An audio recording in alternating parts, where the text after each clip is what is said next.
Folks, we're trying some new technology here. Excuse me. Oh, that's pretty good. Okay, hang on here. Okay. There you go. We're back. Back to us. All right, now we're still... So Philip the Fair owes the Templars a lot of money and decides that the best way to deal with this is to kill him. This is Jacques de Molay. He was the last Grand Master of the Knights Templar. He was taken to Paris and he was questioned at length. Mm-hmm. And he revealed that, in fact, the Knights Templar, as part of their rituals, spit on the cross. They would urinate, that they defaced things, that they didn't believe in Jesus, and that their secret rituals involved kissing and other actions upon the posterior of other knights. It's described that way. So basically, now I'm sure some of them were gay, but still. So he confessed to buggery, heresy. He turned all of everyone else in. And so the Knights Templars, as a lot of people know this story, but they were basically eliminated, killed off, burned at the stake. Burned at the stake in large numbers. Many of them were allowed to convert, but Jacques de Molay is kind of a fun historical character because of the way he was tortured and then recanted his tortured confession. And anyway, back and forth, and I don't know where, but it was. He had some good quotes on the scaffold that I don't have right now. So, but right now, heresy, because seeing it not just in terms of a couple people here and a couple people here, but large sections of the society, heresy becomes part of the idea of treason. Not just crimes against the church, but crimes against the state, crimes against society. And the Dominicans... I've got to jump in here, I'm sorry. Okay. Because I lost my thought. And there was a point of, with the doing it of the Knights Templar, was this very issue, was that in their founding, the innocent who got them going said, I am the Pope, I appoint kings. Right. And Philip basically said, I am the king, the Pope works for me. Right. And this is part of the huge power structure that led to allegations of heresy and movements of real heresy when they saw how corrupt these guys were. But this power struggle is critically important. And what always happens is you get a strong Pope who knows how to play the game, knows how to do things, and then some doddering old guy who goes along. And then you get a crazy king, and then you get another king who's just, hey, I'm king. This is a good job. Yeah. And so this political struggle is central to the concept of heresy and how it grew. And you've got now the Dominicans running around. And the Dominicans were very good at writing up manuals on how to find heresy, how to dig it up. They're going to be writing these huge volumes on how to question, how to question these people, how to re-educate them. But now that heresy moves out of the idea of a single person being wrong, coming to the wrong conclusions, but whole societies, we see the character of how the heretics are being treated change. Because for trials of treason, from everything that these Dominicans are writing up, going back to old Roman law hundreds of years ago, to find someone who is treasonous, to investigate them, you would bring them in and you would question them, and using torture at this time was okay for the people you are questioning. But torture was never... hang on. And if it's treason, which of course heresy is tied up with now, you can torture the witnesses and you can torture the accuser of all of these, of this, in order to figure out if the crime was real. And the torture, according to these manuals, you couldn't draw blood. You could clamp fingers. You could beat people, and if they were kids, you had to use a smaller cane to beat them with. You couldn't use a full-size cane.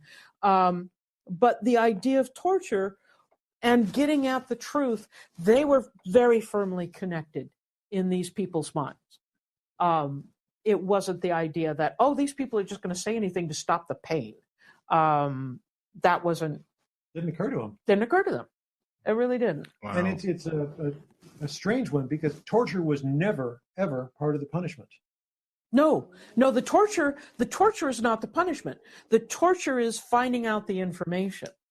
That's kind of what we would find a little creepy. Yes. There are some writers, Augustine of Hippo will say, well, if you have to beat them to get the information, well, then you can say, okay, that's part of their punishment, is that you've already beaten them. So that's part and parcel of their punishment. Mostly the torture is strictly during the Inquisition part. It is not during the punishment part. The Catholic Church could not execute people. They could order them to be found as heretics, give them a chance to recant. If they do not recant, then they are lapsed heretics and they're turned over to the secular authority. It is always the secular authority that kills these people. Or just punishes. Many Or went to prisons, and the Catholic Church did not maintain prisons. They would sometimes confine people in monasteries. Right. But punishment was the role of the secular authority. Right. That was critically important, although... There's a real strict differentiation between the two. Okay, now, just a quick check here. Right. We are almost 2 hours in. Correct. I don't know how we're doing. I don't know how our audience is holding up. I did want to get to the flagellants at least. Okay, well, and the Black Death? All right. Yeah. Well, all right. Hang on. Let's find out from our hosts how we're doing, and just get some guidance here.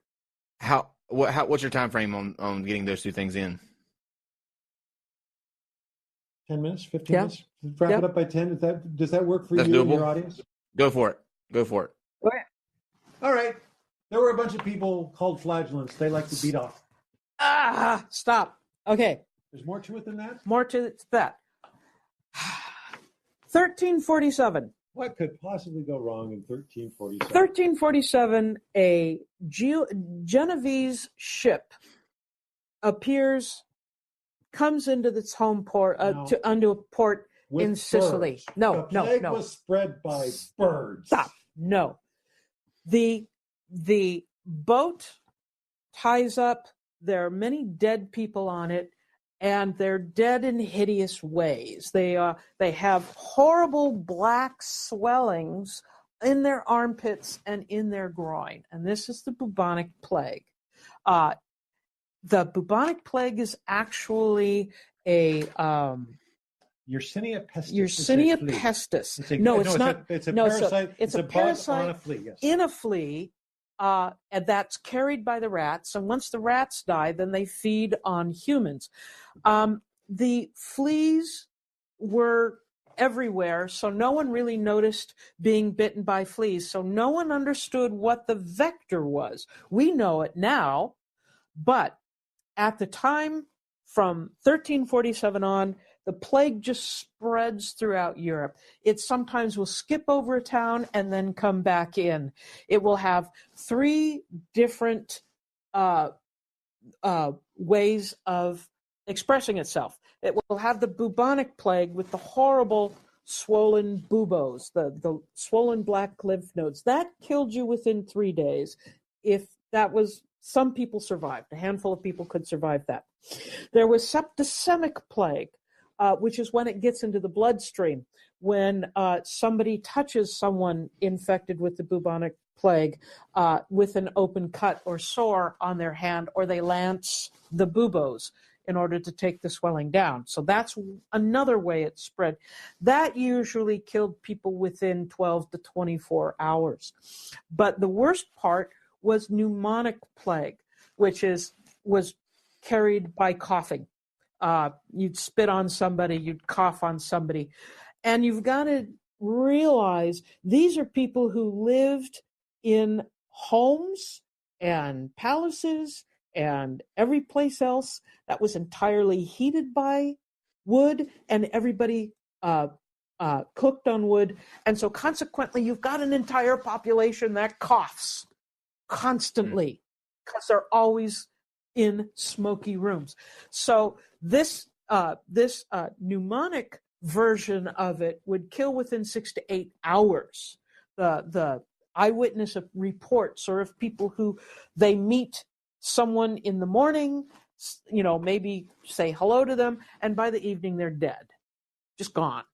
And this will affect about half the population of Europe, and they estimate about 1/3 of the entire population of Europe died from this plague. Crazy. And it's going to be hanging around. It's unbelievable. Yeah. The devastation, we can't really fathom that it goes through a town and everything you know is gone. Everything is just changed, and your priests don't help you. Yes, the priests are dying as fast as anybody else. The monks are dying as fast as anybody else. So where is God? This challenges the whole orthodoxy, the whole way of thinking about religion, because God isn't helping. Now, there are isolated stories, and you can still hear them. Well, our town prayed the special prayer and so on and so on, and it passed us by. But, when 1/3 of the population is dead, and, it's... But it Let was me ask this seen as question, and you may not know the answer to this, but is there a possibility that something like that specific plague could come back and come through again? A dozen people in the United States get the plague. Well, he's talking about every year, having an epidemic of that nature. Yes. Well, the plague, yes, but it's I usually think it's a matter of time before we have a pandemic again, isn't it? What's that? Isn't it just a matter of time before we have a pandemic? Yeah. There's theories on both sides of this because, of course, people travel, vectors are so fast, and you walk downtown, you're going to see somebody 2 degrees of separation to somebody who's been in every part of the world. But it doesn't matter, because the bubonic plague, the pest, the parasite that carries the bubonic plague, is present in the fleas and chipmunks on the west side of the Rocky Mountains. By the way, it is a different plague. The plague has more. But it's morphed into different stuff. It's different things. The concept of, there's obviously been movies about that. Right. Cassandra Crossing was a long time ago. And in some ways, that's what The Walking Dead is kind of about, even though they're creepier than that. But Outbreak. Could it happen again is something that there's a lot of people have talked about. AIDS was seen as this kind of disease. Well, AIDS had this creepy nature of it, and Kyle, you're probably too young to remember when it first hit, but there was this helplessness. It's like nothing seems to work, and there's theories, and there were people with moral ideas that didn't really work, and there was nothing. It was just, and we lost a couple friends to it. Yeah, we lost several friends to it. Yeah, and it was just. Yeah, that feeling of helplessness. But when you're in a theocracy, and medieval Europe was a theocracy, right? That everyone decided it was God's punishment against them. And so what grows up is a group of people, mainly lay people, who think that they have the answer, and the answer is flagellants. Ooh, hey, stop it! Piece of flagellants there. Stop it.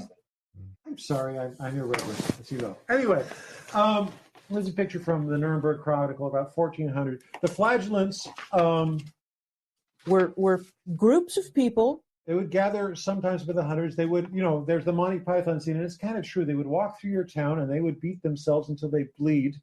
Flagellants. I thought you were talking about flatulence. No, I'm sorry, I was trying to make a sick joke. The flagellants were flagellum means whip. Sorry. Flatulence. You got to check out. I got you now. Yes. Is this thing working? And this was quite the trend of publicly beating yourself, and people, I think they would do it several times a day. I'm assuming they grew numb or they would they would possibly even enjoy it in some ways. They would sing, they would have prayers, they would gather people in the marketplace, and they would have this religious fervor about it. And they were just movement. And there are some who do it today who still get into this trance-like state.